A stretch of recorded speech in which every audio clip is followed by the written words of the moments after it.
શું તમારે weight loss માટે ટેસ્ટી, હેલ્ધી અને સરળ રેસિપી જોઈએ છે? તો આજની રેસિપી તમારી માટે છે. આજે આપણે ફણગાવેલા મગના પરાઠા બનાવીશું. આ પરાઠા ખાવામાં ટેસ્ટી છે અને હેલ્ધી છે અને વેટ લોસમાં પણ હેલ્પ કરે છે. તો ફણગાવેલા મગના પરાઠા બનાવવા માટે મેં ફણગાવેલા મગ લીધા છે. હવે મગને ફણગાવવા કઈ રીતે? તો મેં 3 કપ મગ લીધા છે. મગને 2 થી 3 વાર ધોઈ લેવાના છે અને રાત્રે પાણીમાં પલાળીને મૂકી દેવાના છે. અને બીજા દિવસે સવારે મગમાંથી પાણી કાઢી લેવાનું છે અને મગને સ્પ્રાઉટ્સ મેકરમાં મૂકી દેવાના છે. તો મગમાંથી સ્પ્રાઉટ્સ બની જશે.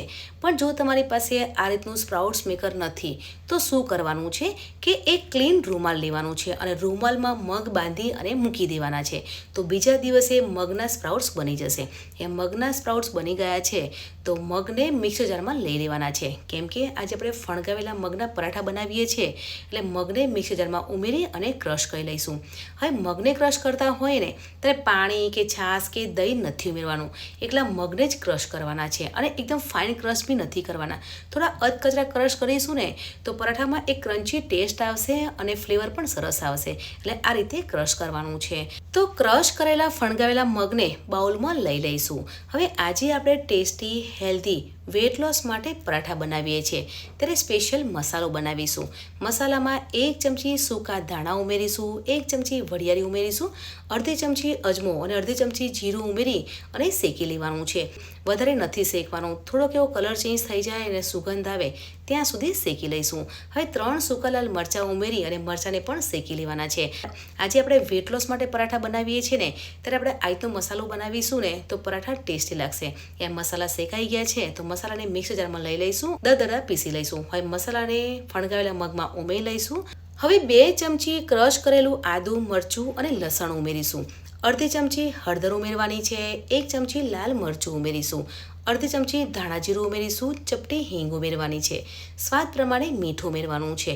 પરાઠાને વધારે ટેસ્ટી બનાવવા માટે 1 ચમચી ચાટ મસાલો ઉમેરીશું અને સફેદ તલ ઉમેરવાના છે. બધા જ મસાલા સાથે મિક્સ કરવાના છે.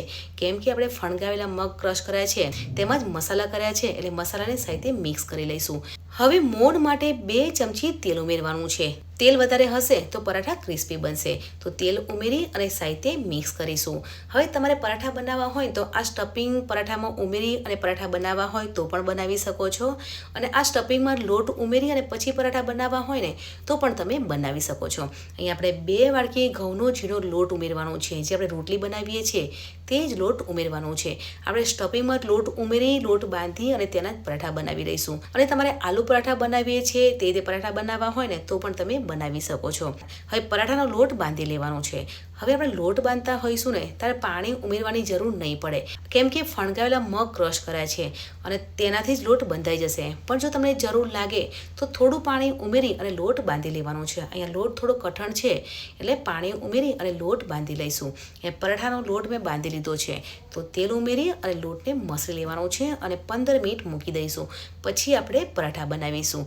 અને હા ફ્રેન્ડ્સ, આજે હું પરાઠા બનાવું છું ને ત્યારે મેં ઘઉંનો લોટ લીધો છે. પણ જો તમે પ્રોપર ડાયટ ફોલો કરો છો અને ડાયટવાળું જમવાનું જમો છો ત્યારે તમારે શું કરવાનું છે કે બાજરાનો લોટ, જુવારનો લોટ કે રાગીનો લોટ ઉમેરી અને પછી લોટ બાંધવાનો છે.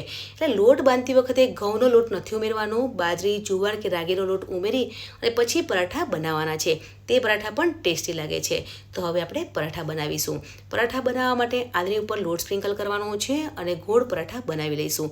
આજે આપણે ગોળ પરાઠા પણ બનાવીશું અને ટ્રાયેંગલમાં પણ પરાઠા બનાવી લઈશું. તમને જે રીતે પરાઠા બનાવવા હોય તે રીતે તમે બનાવી શકો છો. આ રીતે ગોળ રોટલી વણી લેવાની છે. હવે રોટલી વણાઈ જાય પછી ઘી લગાવવાનું છે અને ઉપરથી લોટ સ્પ્રિંકલ કરવાનું છે. પછી એક સાઈડ ઉપર મૂકી દેવાની છે. તેની ઉપર થોડું ઘી લગાવીશું, થોડો લોટ સ્પ્રિંકલ કરી લઈશું અને બીજો ભાગ છે તે તેની ઉપર મૂકી અને ટ્રાયેંગલમાં પરાઠાને વણી લઈશું. તમે આ રીતે પણ પરાઠા વણી શકો છો. તમે ગોળ પરાઠા પણ વણી શકો છો. ચોરસમાં પરાઠા બનાવવા હોય તો પણ તમે બનાવી શકો છો. તો ફ્રેન્ડ્સ, તમે જોઈ શકો છો ને કે ફણગાવેલા મગના પરાઠા બનાવવા એકદમ સરળ છે અને ઇઝી છે. અને આ પરાઠા છે ને તે ખાવામાં પણ ટેસ્ટી છે. વેટ લોસ માટે તમે રેસીપી જોઈ રહ્યા છો તો આ રેસીપી ખાસ તમારી માટે છે. તમે જરૂરથી ટ્રાય કરજો. આ પરાઠા બનાવવામાં ઇઝી છે, તેટલા ખાવામાં હેલ્ધી છે અને ટેસ્ટી છે. તો આ રીતે આપણે બીજા પરાઠા પણ વણી લઈશું. આજે આપણે ટ્રાયેંગલમાં પણ પરાઠા બનાવીશું અને ગોળ પરાઠા પણ બનાવી લઈશું.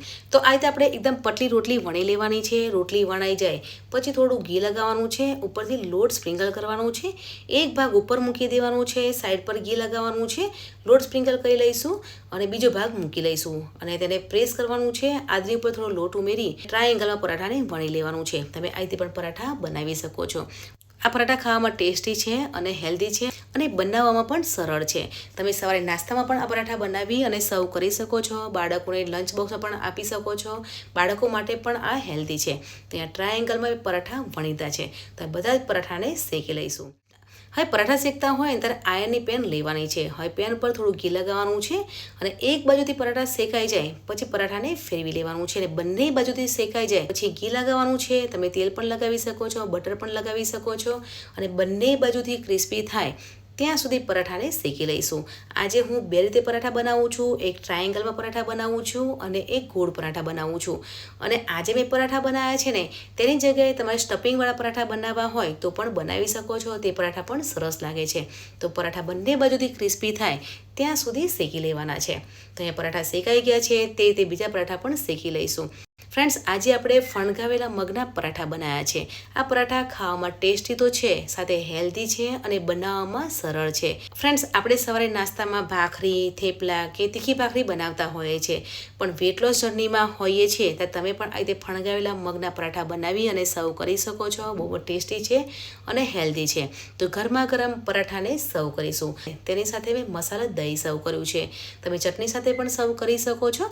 હવે પરાઠા હોય તો તેની સાથે તળેલા મરચાં સર્વ કરીશું. તો ફ્રેન્ડ્સ, આજે આપણે વેટ લોસ સ્પેશિયલ અને સવારે નાસ્તામાં ખાઈ શકાય તેવા પરાઠા બનાવ્યા છે. મારું ફેસબુક પેજ છે ભાવિનીસ કિચન, તેને ફોલો ના કર્યું હોય તો જરૂરથી ફોલો કરજો.